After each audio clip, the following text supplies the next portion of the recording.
Whee! Oh,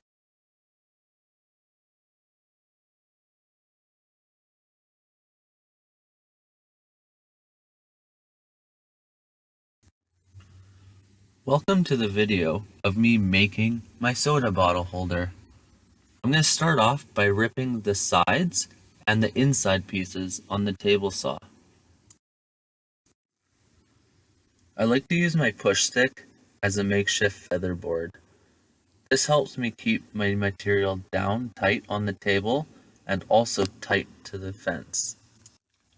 I like to use a tape measure when adjusting the table saw fence. There's two reasons for this. The gauge that's included and attached to the fence, it could have been bumped or misaligned. Another reason is that blade thickness variances can change where the fence needs to lie.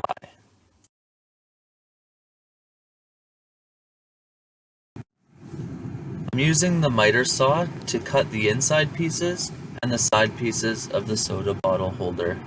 I measure each piece and then cut it. That way, I don't need to make any math to incorporate the thickness of the blade.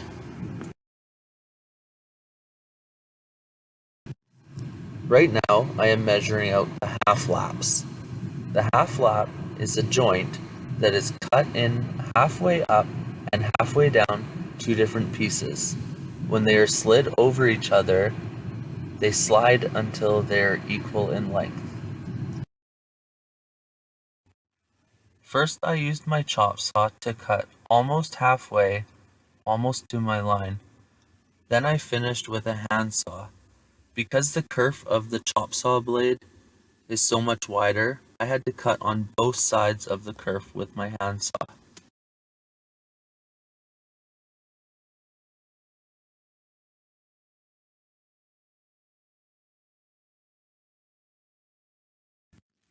Here, I'm doing a dry fit of all the inside pieces into the bottom. At this point, I had already cut the bottom and the dados.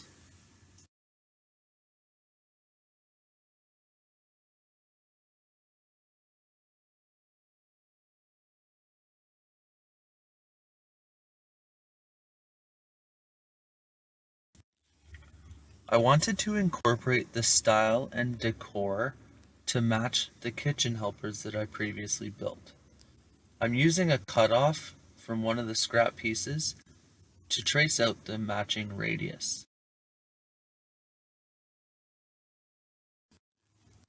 I start off by marking a 2-inch inset all the way around this piece.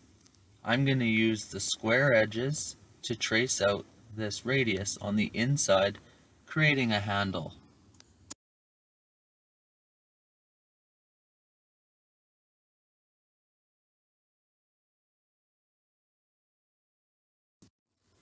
I keep my pencil on a 45-degree angle to ensure the tip of the pencil is actually contacting the board where the template ends.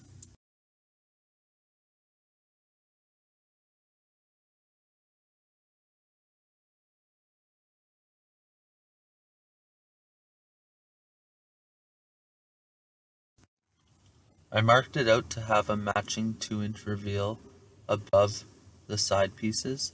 However, I didn't like that and moved it down when I actually cut it. Next, I'm going to mark the tabs for the joinery of the sides and the ends. First, I'm going to mark it on my side and then transfer it over onto the end piece.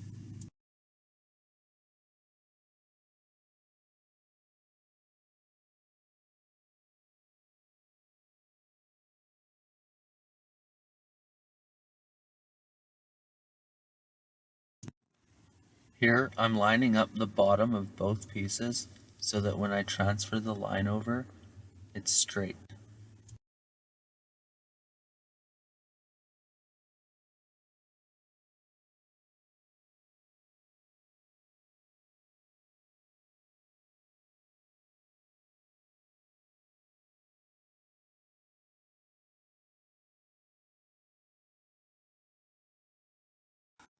Here are the pieces that I made and the tools that I used to make them.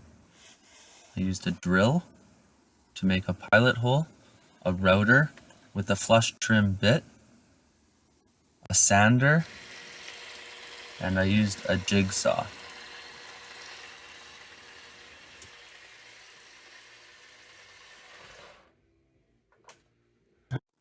To start out, I drilled a pilot hole, and then I used the jigsaw to cut close to the pencil line of my tracing.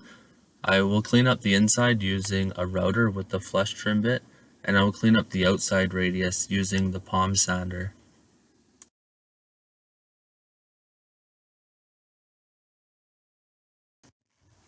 Now that I've used my jigsaw to cut close to the line, I'm going to use my router to follow the template using a flush trim bit, which has a bearing that rolls along the bottom of the template. The reason I left the pencil mark was because this router will go exactly to the same profile as the template.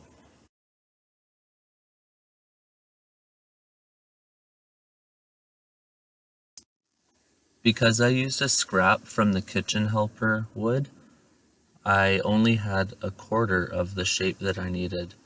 So I had to rotate the template around so that I could router all 4 sides, and all I would do was line up the straight edge with the bottom and the side, or the top and the side.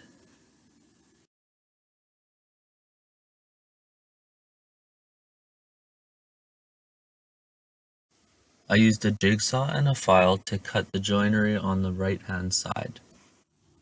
Next up is tracing out my first piece to use it as a template.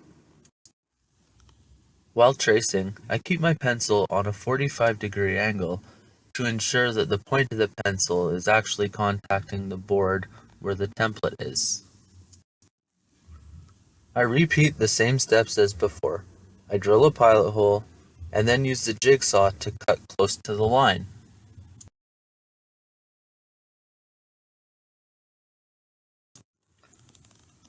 I use a jigsaw to remove most of the material. I use a flush trim bit on the router to remove the remaining material using the first piece as a template.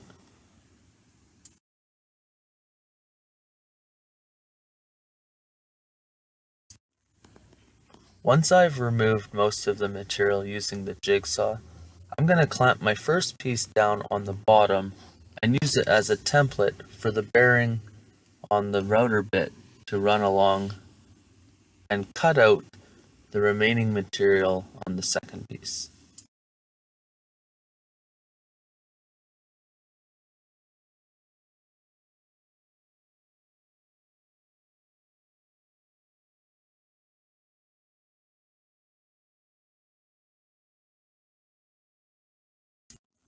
One of the limitations to using a router and a template is inside square corners.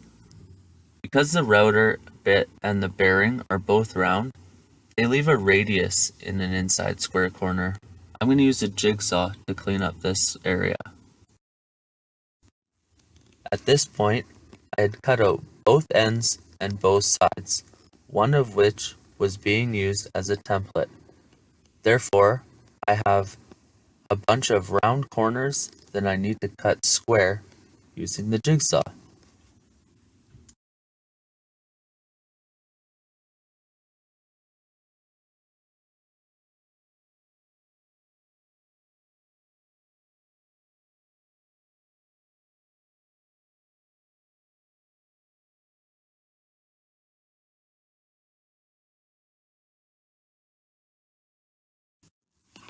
I'm using a router bit gauge to set the blade to 1/8 inch high.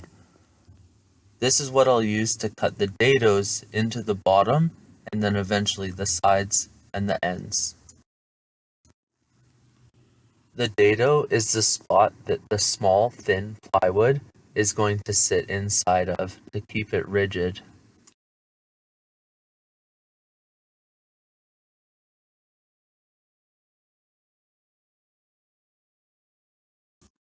At this point, I'm using the pieces that are already cut to mark out where the next dado cuts will be.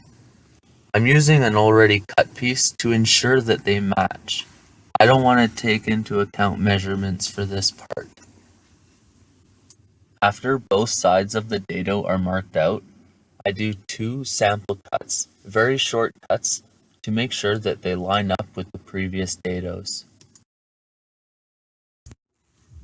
After lining them up to confirm that they match, I'm going to cut the full length of the board now.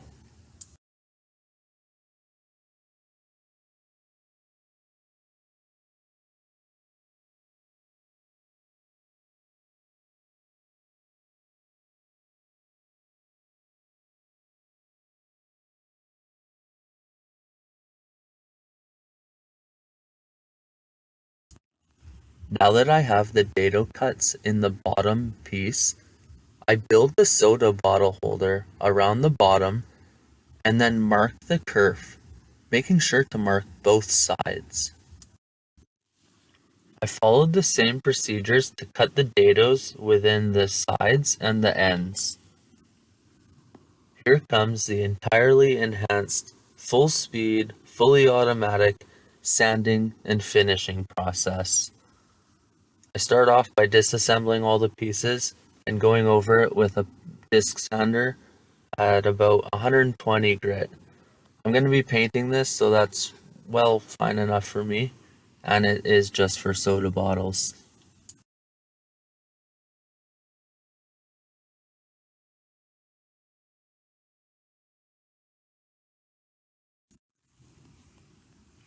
I used a piece of sandpaper folded in half twice and just used my hand to round over the edges and the inside of the handle.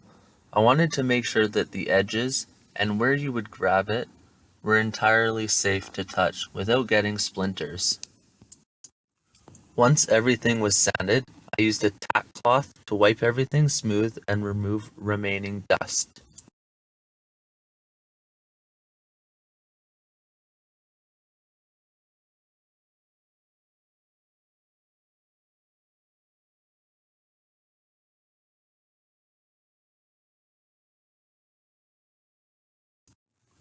I'm using bare, flat black spray paint to paint the inside that separate the soda bottles. The can says to shake vigorously for 1 minute, so here I am shaking the can vigorously for 1 minute. I used 2 coats of paint wherever I spray painted anything black. After the second coat, I used some sandpaper to knock down the rough spots.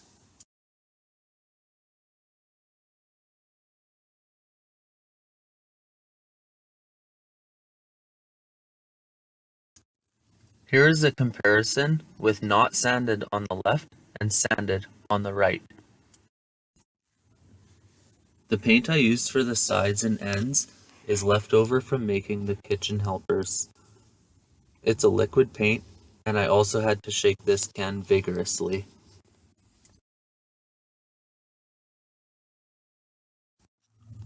I had to sand all of the dados after I painted to ensure that all the pieces would slide in.